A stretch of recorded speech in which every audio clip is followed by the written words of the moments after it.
Hello students, welcome back. आज हम जो थर्ड क्लास है अपनी बैंक रिकंसाइलेशन स्टेटमेंट की, उसमें हम देखने जा रहे हैं कि किस तरह से प्रैक्टिकल क्वेश्चंस हैं, जो प्रैक्टिकल क्वेश्चंस हैं उनको सॉल्व किया जाता है। मतलब अकाउंटेंसी में प्रैक्टिकल क्वेश्चंस जो होते हैं बैंक रिकंसाइलेशन स्टेटमेंट के, उनको किस तरह से सॉल्व करना है। ठीक है जी। अपन ने फर्स्ट पार्ट में ये देखा था कि मीनिंग क्या है, कि बैंक रिकंसाइलेशन स्टेटमेंट में जो जो टर्म्स यूज़ होने वाली हैं उनमें मीनिंग क्या है। जो सेकंड पार्ट में हमने देखा था वो देखा था कि किन किन कारणों के कारण बैंक रिकंसाइलेशन स्टेटमेंट बनाई जाती है। सर, बैंक रिकंसाइलेशन स्टेटमेंट का मतलब जो अपनी कैश बुक में बैंक बैलेंस आ रहा है फर्म की बुक्स में, और जो बैलेंस है पासबुक में, उन दोनों में डिफरेंस है, उन दोनों का मैचिंग करनी, उसे कहते हैं बैंक रिकंसाइलेशन स्टेटमेंट। तो चलिए शुरू करते हैं बैंक रिकंसाइलेशन स्टेटमेंट में प्रैक्टिकल को किस तरह से किया जाता है। ठीक है जी। तो नोट्स मैंने पहले ही बना रखे हैं, तो देखते हैं, शुरू करते हैं। धीरे धीरे करके मैं शुरू कर रहा हूँ। टॉपिक क्या है आज का? Practical problems. ठीक है जी। तो मेन क्वेश्चन क्या है कि इसमें टाइप्स ऑफ क्वेश्चन क्या है।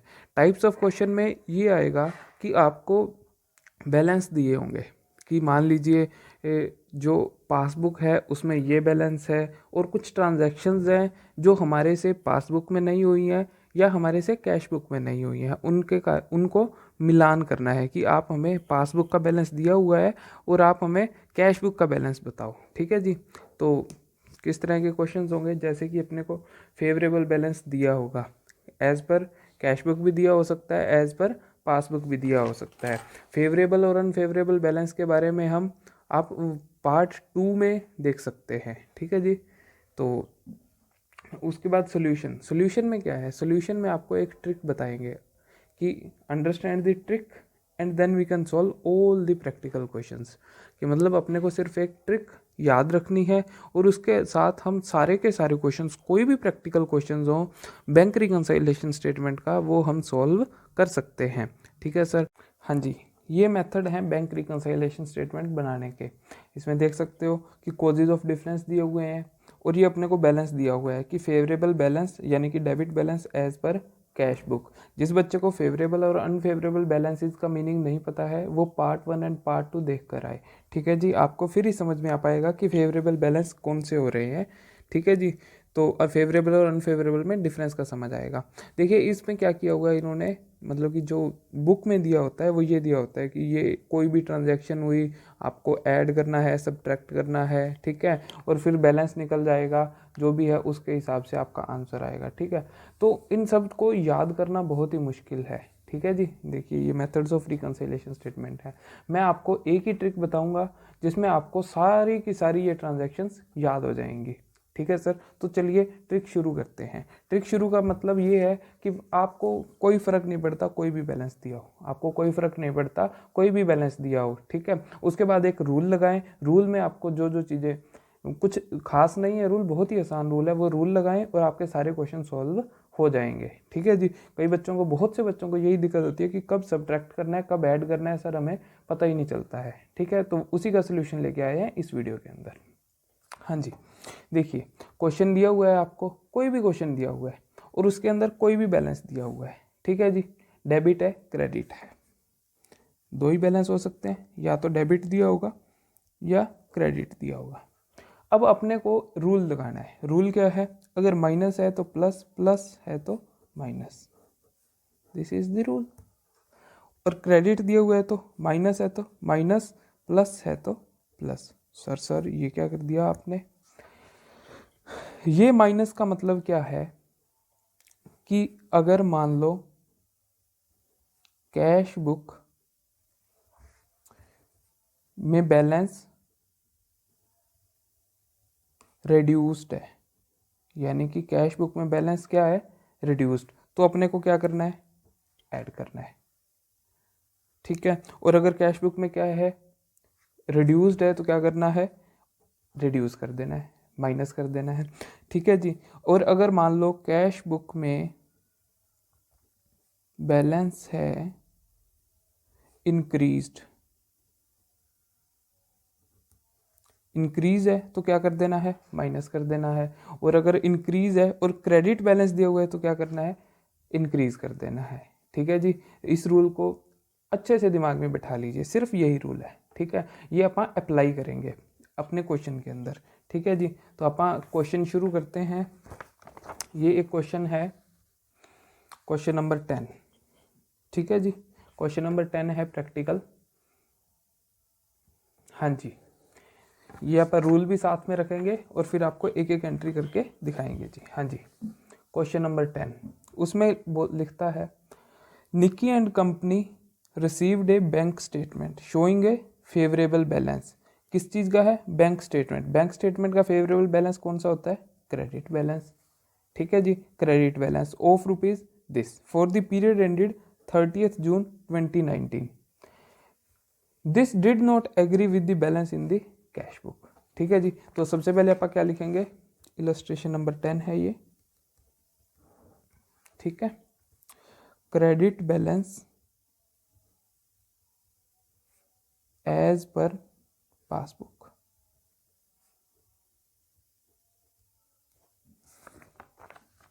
अमाउंट है 1039,200, 1039,200। ठीक है जी, क्रेडिट बैलेंस एज पर। ठीक है, चलो चलो चलो शाबाश, रूल देखते हैं। क्वेश्चन कोई भी हो, बैलेंस कौन सा है, क्रेडिट। रूल क्या लगेगा कि अगर कैश बैलेंस रिड्यूस्ड, यहाँ पे इफ लिख देते हैं, इफ कैश बैलेंस रिड्यूस्ड, और बैलेंस अपने को क्रेडिट दिया हुआ है तो ये रूल लगेगा। अगर कैश बैलेंस रिड्यूस्ड है तो माइनस करना पड़ेगा, अगर कैश बैलेंस क्या है, इंक्रीज्ड है तो प्लस है तो प्लस करना पड़ेगा, यानी कि एडिशन करनी पड़ेगी, क्योंकि क्रेडिट बैलेंस का रूल है। सर अगर मान लो हमें यहाँ पे debit balance as per passbook this amount दिया होता तो कौन सा रूल लगता, डेबिट बैलेंस का, यानी कि if cash book balance reduced. ठीक है, रिड्यूस्ड हो रहा है तो एडिशन करनी है। If cash book balance increased तो रिडक्शन करनी है। अगर ये डेबिट में क्वेश्चन में दिया होता कि debit balance as per passbook या debit balance as per cash book. ठीक है जी, तो अब credit balance as per passbook दिया हुआ है तो क्रेडिट बैलेंस का रूल लगेगा। अगर credit balance as per cash book दिया होता तो भी कौन सा रूल लगता, क्रेडिट बैलेंस का ही रूल लगता। अपने को किस चीज़ को चेक करना है, कैश बुक को चेक करना है। ठीक है जी, हाँ जी, तो रूल क्या है दोबारा से याद कर लीजिए, अगर माइनस तो माइनस, प्लस तो प्लस। ये क्या चीज़ है, कैश बुक। कैश बुक का बैलेंस अपने को ध्यान में रखना है। ठीक है जी, आगे क्वेश्चन पढ़ते हैं, क्वेश्चन पढ़ते हैं। हाँ जी, a deposit of ₹3,09,200 paid on this date had not been credited by bank until 1 July 2019। आप एक क्वेश्चन पे करते ये देखते हैं, बैलेंस देखते हैं कि ये किस तरह से आया होगा। ठीक है जी, देखिए मान लेते हैं ये कैश बुक है और ये पासबुक है। ठीक है, कैश बुक में बैलेंस आ रहा है मान लीजिए 5 लाख। ठीक है, और पासबुक में भी बैलेंस आ रहा है 5 लाख। ठीक है, उसके बाद ये एंट्री देखते हैं कि एंट्री करने से हुआ क्या। ये कहते हैं ए डिपॉजिट, डिपॉजिट का मतलब बैंक में पैसे जमा करवाए, पेड ऑन 29 जून, 29 जून को हमने पैसे जमा करवाए बैंक के अंदर। ठीक है जी, had not been credited by bank until 1 July 2019। उन्होंने कहा 3,09,200 रुपये हमने जमा करवाए, लेकिन बैंक में अभी तक उसकी एंट्री नहीं हुई। तो हमने क्या किया होगा कि कैश बुक में 3,09,200 डाल दिया होगा, लेकिन क्या अभी तक बैंक में एंट्री आई है, नहीं। ठीक है जी, ये एग्जाम्पल के लिए लिया है, ये अपने को कहीं दिया नहीं हुआ था। ठीक है जी, ये वाला बैलेंस। अब देखो ये क्या कह रहा है कि कैश बुक का बैलेंस क्या हुआ है, इंक्रीज्ड। कैश बुक का बैलेंस क्या हुआ है, इंक्रीज्ड। कैश बुक का बैलेंस क्या हुआ है, इंक्रीज्ड। इंक्रीज हुआ है तो अपने को क्या करना पड़ेगा, प्लस करना पड़ेगा। क्या करना पड़ेगा, ऐड करना पड़ेगा। सॉरी ये तो बहुत ही आसान है। ठीक है जी, हाँ जी, ऐड कर देते हैं। ऐड क्या क्या कर देते हैं, deposited with bank but not credited.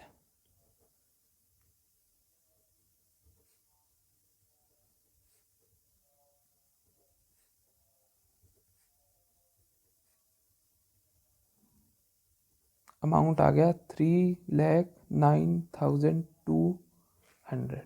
ठीक है जी, ये ऐड करने वाला अमाउंट है। अगली एंट्री देखते हैं, शाबाश। Entry number 2। एंट्री नंबर 2 कहती है कि 30 मार्च 2019 को, on 30 March 2019 the company had entered into hire purchase agreement to पे the bank order A some of rupees 3 lakh on 10th of each month. उन्होंने कहा कि हर मंथ को, यानी कि 30 मार्च को हुआ है तो पहली एंट्री होगी 10 अप्रैल को, फिर 10 मई को, फिर 10 जून को, इस तरह से कमेंसिंग फ्रॉम अप्रैल 2019। ठीक है जी। No entries had been made in the cash book, यानी कि बैंक से पैसा तो जा रहा है लेकिन कैश बुक में एंट्रियां हुई नहीं है। कितनी नहीं हुई होंगी, अपने को देखते हैं कि किस जून की रिकंसाइलेशन बनानी है। अपने को रिकंसाइलेशन बनानी है 30 जून। तो 30 जून तक कौन कौन सी डेट आई? 10th of April, 10th of May, 10th of June. क्या 10th ऑफ जुलाई आई? नहीं, 10th ऑफ जुलाई नहीं आई, क्योंकि अपने को कब तक की रिकंसाइलेशन स्टेटमेंट बनानी है? 30 जून तक। तो 1, 2 एंड 3 मंथ्स की 3 लाख पर मंथ की पेमेंट है। ठीक है जी, 3 लाख की पर मंथ की पेमेंट है। तो अभी आप देखते हैं, उसी तरह एग्जाम्पल लेते हैं। ठीक है, ये एग्जाम्पल के लिए है, जिस बच्चे को वैसे ही पता चल जाए, ठीक है, तो वो डायरेक्टली भी कर सकता है। जैसे कि मान लीजिए आप यही बना लेते हैं ना, कैश बुक, और ये मान लो पासबुक। ठीक है जी, तो मान लेते हैं अपना बैलेंस था 20 लाख रुपए, कुछ भी मानना है ये तो दोनों में बैलेंस कितना है? 20 लाख रुपए। ये एग्जाम्पल के लिए है। ठीक है, अभी तक तो मैचिंग चल रही है, लेकिन इन्होंने क्या कहा कि बैंक वालों ने पैसे तो दे दिए, बैंक वालों ने पैसे तो दे दिए 3 महीनों के, लेकिन had not been made in cash book, लेकिन एंट्री उसकी कैश बुक में पेमेंट की नहीं हुई है। Very good. तो 3 लाख पर मंथ के हिसाब से इंटू में 3, पासबुक में तो पेमेंट चली गई, अमाउंट क्या रह गया? 11 लाख। ठीक है जी, लेकिन क्या कैश बुक में एंट्री हुई? नहीं हुई, तो 20 लाख पड़ा है। अच्छा, तो अब कैश बुक का बैलेंस क्या है? इंक्रीज्ड। क्या है? इंक्रीज्ड प्लस, तो क्या करना पड़ेगा? रूल क्या था? If cash book balance is increased, credit balance दिए हुए है तो प्लस को प्लस करना है। ठीक है जी, तो कितने अमाउंट से प्लस करेंगे? 9 लाख से। 9 लाख का बैलेंस है ना? हाँ जी, तो ऐड क्या कर देंगे हम? 9 लाख रुपीज ऐड कर देंगे हम, 9 लाख रुपीज। ये बाद में लिख लेंगे, ये तो सिर्फ ट्रांजैक्शंस के हिसाब से लिखना होता है कि पेमेंट, इसमें क्या लिख देंगे हम कि हमारी क्या हुई है? पेमेंट हो गई है बैंक के थ्रू, लेकिन कैश बुक में एंट्री नहीं हुई है। उसके बाद अपन थर्ड एंट्री देखते हैं। एक कोई कस्टमर था who received A cash discount of 4%, cash discount of 4% on his account of rupees 4 lakh. तो 4 लाख का 4% कितना आ गया? 16,000। कितना अमाउंट आ गया? 16,000। Paid the form a cheque on 12th June. 12 जून को उसने चेक दिया, लेकिन 4 लाख में से 4%, 16,000 रुपए कम दिए। द कैशियर एररनियसली, एरर आया है, entered the gross amount in the bank column of the cash book, यानी कि पैसा आया है, पैसा आया है। यहीं पे देखते हैं, मान लेते हैं, बना लेते हैं कैश बुक, ओ कैश, इधर क्या बना लेते हैं आप? Passbook.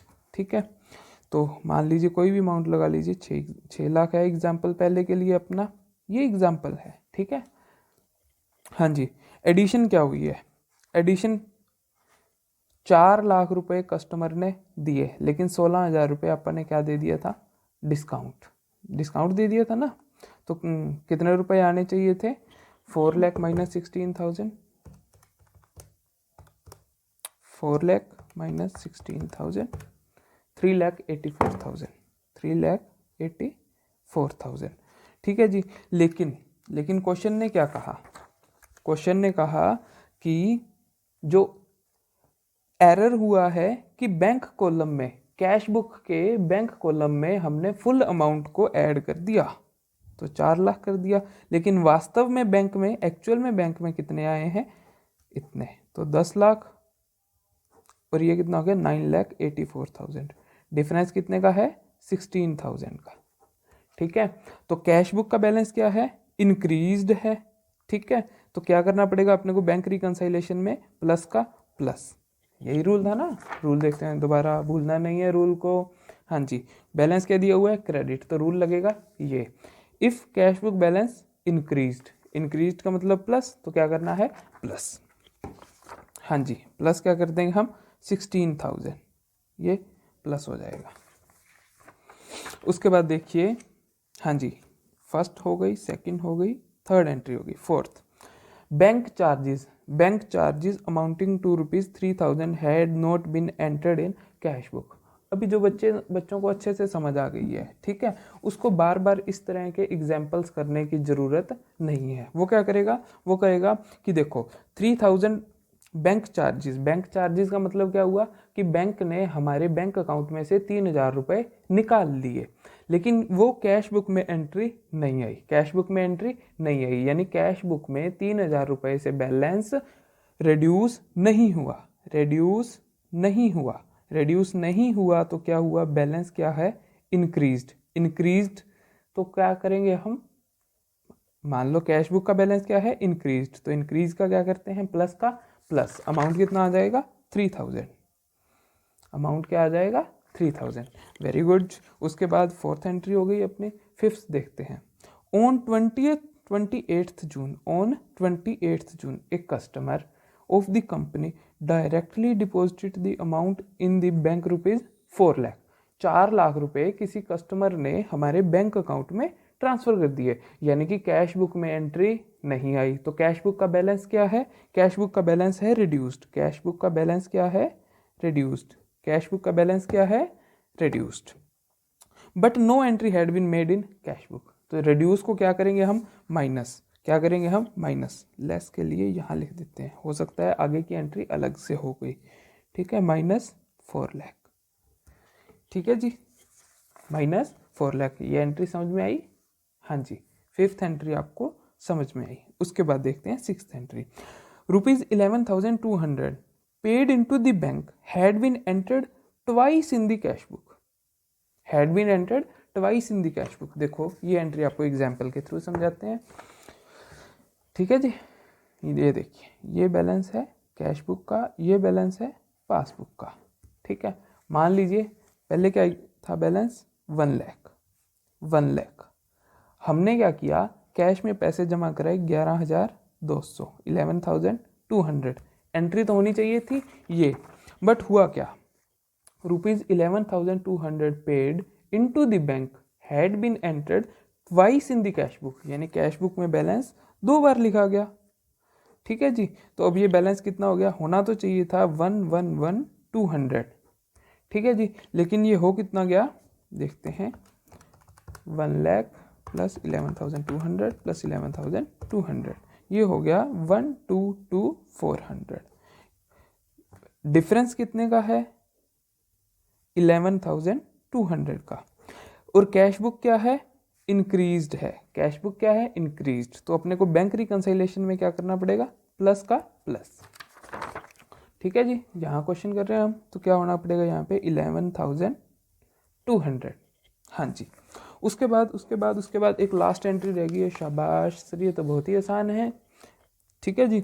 A debit of ₹11 lakh, a debit of ₹11 lakh appeared in the bank statement, appeared in the bank statement, bank statement का मतलब क्या होता है, पासबुक, ठीक है जी, passbook. A debit of ₹11 lakh appeared in the bank statement for an unpaid cheque, भी मतलब एक चेक था, अभी तक उसका बैलेंस हमारे पास नहीं आया है, ठीक है। अनपेड चेक का मतलब है कि अभी तक चेक क्लियर नहीं हुआ है, which had been returned marked out of date, out of date का मतलब क्या हुआ कि इसका 3 महीने का टाइम निकल गया है, ठीक है जी, हाँ जी। The cheque had been redated by the customer and paid into the bank again on 5 July 2019। 5 जुलाई तो हमारे 30 जून के बाद की डेट है, तो उसके बाद की एंट्री अपने को नहीं करनी। लेकिन 30 जून को क्या हुआ है, 30 जून को ये हुआ है, देखो, हाँ जी, हाँ यहाँ जगह है, हाँ जी, ये मान लो कैश बुक है, ये मान लो पासबुक है, ठीक है जी। बैलेंस कुछ भी है, फॉर एग्जाम्पल के लिए 10 लाख, 10 लाख। हमने क्या किया है, 11 लाख का चेक जमा करवा दिया, ठीक है। होना तो क्या चाहिए था कि 21 लाख बैलेंस, होना क्या चाहिए था 21 लाख। कैश बुक में तो यही हुआ है, लेकिन पासबुक में अभी तक कोई एंट्री नहीं आई है, क्योंकि जो चेक था वो क्या था, आउट ऑफ डेट था, आउट ऑफ डेट था। तो अभी तक बैलेंस क्या है, 10 लाख। कैश बुक क्या है, इंक्रीज्ड, तो क्या करना पड़ेगा, प्लस का प्लस, 11 लाख से क्या करना पड़ेगा, इंक्रीज्ड, ठीक है जी। तो उसके बाद कोई एंट्री है नहीं, उसके बाद है प्रिपेयर द रिकंसाइलेशन स्टेटमेंट। शाबाश, तो अब इसका आप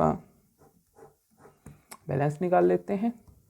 हाँ जी, ये सोल्यूशन करते हैं। 10 392 200 plus 309 200 plus 9 lakh plus 16,000 plus 3,000 plus 11,200 plus 11 lakh minus 4 lakh, and the answer is 2,978,600।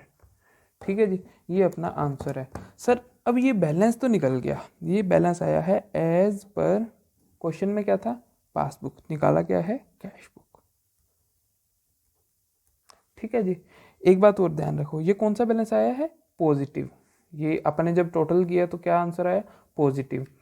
If your answer is positive, okay, if your answer is positive, यदि तुम्हारा आंसर पॉजिटिव है, then this balance is same as it is of your opening, यानी कि जो credit balance था, ठीक है, credit balance as per passbook क्या होता है, फेवरेबल, ओके। तो here it will also be a favourable balance, यहां पे क्या हो जाएगा, फेवरेबल बैलेंस। और सभी को पता है favourable balance as per cash book का मतलब क्या है, debit balance as per cash book, okay. तो इसका आंसर मैच कर लेते हैं अपन, ठीक है जी, ठीक है। इसमें ऐड की एंट्रीज हैं, ये रही 9 लाख 16,000 3,000 11,200 11 लाख, और ये लेस किया है इन्होंने 4 लाख। इन्होंने जो तरीका अपनाया है वो इन्होंने तरीका अपनाया है ये वाला, कि किस तरह से करना है, ठीक है। आपको वो ध्यान नहीं रखना है, आपको सिर्फ अपना रूल का ध्यान रखना है। रूल क्या है, ये रहा रूल, दोबारा से रिपीट कर रहा हूँ। अगर अपना बैलेंस डेबिट बैलेंस दिया हुआ है स्टार्टिंग में, तो अगर cash book, if cash book balance reduced, minus हो रहा है तो प्लस करना है, if cash book balance increased, plus है तो माइनस करना है। ध्यान रहे कि ये डेबिट बैलेंस है, ठीक है। Credit balance minus minus plus plus, इस चीज़ का आपने ध्यान रखना है।